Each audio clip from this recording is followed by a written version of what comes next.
Politique 2012, de toute évidence, on est entré en campagne présidentielle. Christophe Jacubizine, on rase gratis. Demain, vous avez relevé toutes les promesses du gouvernement depuis 10 jours et elles sont nombreuses.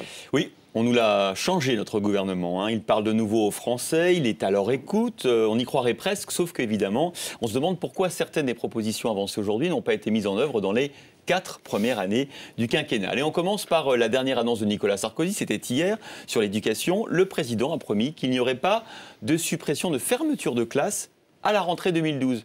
Oui, non, mais est-ce que vous comprenez, Christophe, 2011, c'est trop juste, on ne va pas avoir le temps.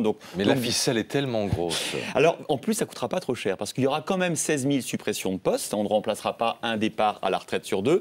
Comment fera-t-on ? Eh bien, on va réduire encore la scolarisation des enfants de moins de 3 ans. Vous savez qu'en 3 ans, on est passé de 34% d'une classe d'âge à 13% des enfants scolarisés en dessous de 3 ans.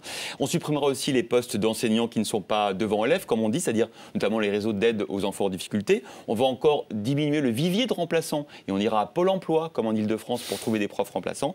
Et puis enfin on augmentera les effectifs par classe CQFD. Et puis je crois que vous avez d'autres exemples de sujets redécouverts par le gouvernement alors qu'ils les avaient ignorés depuis 4 ans. Oui, franchement, on a du mal à croire à la sincérité du Premier ministre François Fillon et à celle du ministre du Travail Xavier Bertrand quand il parle des salaires exorbitants, l'autre dit des salaires extravagants de certains dirigeants d'entreprise. Fillon et Bertrand, c'est un peu les Dupont et Dupont des rémunérations abracadabrantesques. En tout cas, c'est promis, à la rentrée, on aura une taxe qui frappera les entreprises qui donnent de telles rémunérations. Autre exemple, la désindustrialisation du pays. Vous le savez, les syndicats avaient mis la main il y a quelques dizaines de jours sur un document de PSA qui prévoyait la fermeture de 2 usines, celle d'Aulnay en banlieue parisienne et celle de Cével-Nord près de Valenciennes.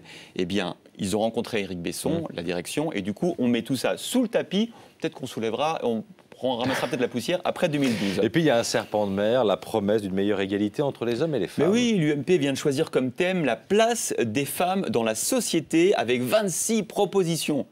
Franchement, il suffirait de prendre celle de 2007, de Nicolas Sarkozy. Bon, il faudra juste changer la date parce que le candidat d'alors, Nicolas Sarkozy, avait fixé à 2010 l'échéance pour en finir avec les injustices et les inégalités hommes-femmes. Il suffit de mettre 2015, puis ça ira. Bon, j'imagine que la gauche va utiliser les mêmes méthodes pour la campagne. Évidemment.